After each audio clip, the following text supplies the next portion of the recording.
സ്വകാര്യ ഹജ്ജ് ഗ്രൂപ്പുകൾ വഴി ഹജ്ജ് നിർവഹിക്കുന്ന തീർത്ഥാടകർ അടുത്ത വർഷം മുതൽ 6 മാസം മുമ്പെങ്കിലും തയ്യാറെടുപ്പുകൾ നടത്തണമെന്ന് ഇന്ത്യൻ ഹജ്ജ് ഉംറ ഗ്രൂപ്പ് അസോസിയേഷൻ.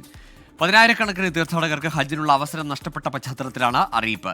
സർക്കാരിൽ നിന്ന് പണം കിട്ടുന്ന മുറയ്ക്ക് ഇത്തവണ പോകാൻ സാധിക്കാത്തവർക്ക് പണം തിരികെ നൽകുമെന്ന് association general secretary MA Azeez 24-നോട് പറഞ്ഞു. ഇത്തവണത്തെ ഹജ്ജിന് ഇന്ത്യയിൽ നിന്നുള്ള 42,000-ഓളം തീർത്ഥാടകർക്ക് അവസരം നഷ്ടപ്പെടുന്ന ഒരു സാഹചര്യമുണ്ടായി.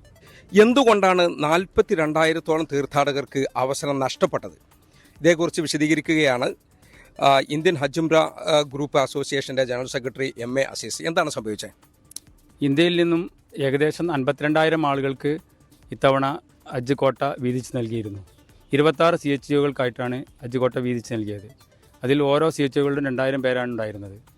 CHOകൾക്ക് വിവരം ലഭിച്ച പ്രകാരം ഒരാഴ്ച കൊണ്ട് തന്നെ പണമടക്കുന്നതിന് വേണ്ടി മാർച്ച് 10 മുമ്പ് പണമടക്കുന്നതിന് വേണ്ടി ബഹുഭൂരിഭാഗം HGOകൾക്കും തയ്യാറായെങ്കിൽ പോലും ചില HGOകൾക്ക് പണമടക്കാൻ കഴിയാത്തതിൻ്റെ പേരിൽ CHOകൾക്ക് മിനിസ്ട്രിയിലേക്ക് സമയപരിധിക്കകം പണമടക്കാൻ സാധിച്ചില്ല. അതിൻ്റെ പേരിൽ സൗദി ഗവൺമെൻറ് വീണ്ടും നീട്ടിക്കിട്ടുമെന്ന് പ്രതീക്ഷിച്ചിരുന്നെങ്കിലും സമയപരിധി നീട്ടി ലഭിക്കാത്തതിൻ്റെ കാരണത്താലാണ് ഇത്തവണ നമുക്ക് ഹജ്ജിൽ വളരെയധികം പ്രയാസം അനുഭവിക്കേണ്ടി വന്നത്.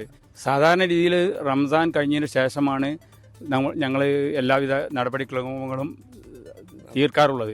അത് ദുൽഖഅദ് പകുതി വരെ ഒക്കെ സമയമുണ്ടാവാറുണ്ട്. അത് മാത്രവുമല്ല, കഴിഞ്ഞ 2 വർഷങ്ങൾക്ക് മുമ്പ് വരെ ഓരോ HGOകളും നേരിട്ടായിരുന്നു പണം അയച്ചിരുന്നത്.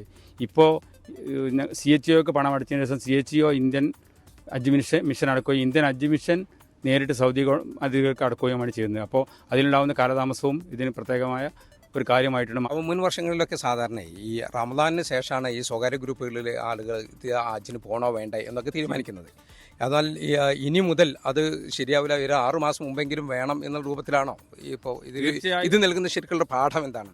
തീർച്ചയായും നേരത്തെ തന്നെ ഹജ്ജിന് തയ്യാറാകുന്ന ആളുകൾ പ്രൈവറ്റ് ഗ്രൂപ്പാണെങ്കിലും ഹജ്ജ് കമ്മിറ്റി ഇവിടെ അപ്ലിക്കേഷൻ ക്ഷണിക്കുന്ന ആ സമയത്ത് തന്നെ പ്രൈവറ്റ് ഗ്രൂപ്പിലും അപേക്ഷ ക്ഷണിച്ചുകൊണ്ട് കാര്യങ്ങൾ ചെയ്യേണ്ടതുണ്ട്. പക്ഷേ പ്രൈവറ്റ് ഗ്രൂപ്പിന് നിയമപ്രകാരം ഹജ്ജ് കോട്ട അനുവദിച്ചതിന് ശേഷം മാത്രമേ ബുക്കിംഗ് എടുക്കാൻ കഴിയുകയുള്ളൂ. ഏകദേശം ഈ മക്കയിലെ ഈ മദീനയിലെയും അക്കോമഡേഷനും ട്രാൻസ്പോർട്ടേഷനും മീന മഷായറിനൊക്കെ ഉള്ള പണങ്ങൾ മുഴുവൻ ഞങ്ങൾ നേരത്തെ തന്നെ അടച്ചു കഴിഞ്ഞിട്ടുണ്ട്.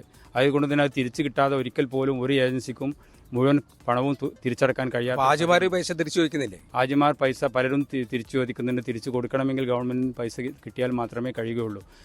ഗവൺമെൻറ് നമുക്ക് നൽകിയ നിർദ്ദേശപ്രകാരം ഈ തവണത്തെ ഹജ്ജ് പ്രൊസീജിയർ കഴിഞ്ഞതിന് ശേഷം നിങ്ങളുടെ പണം റീഫണ്ട് ചെയ്യുമെന്ന് നമ്മൾ അറിയിച്ചിട്ടുണ്ട്. ജിദ്ദയിൽ നിന്നും ജലീൽ കണ്ണമംഗലം, 24.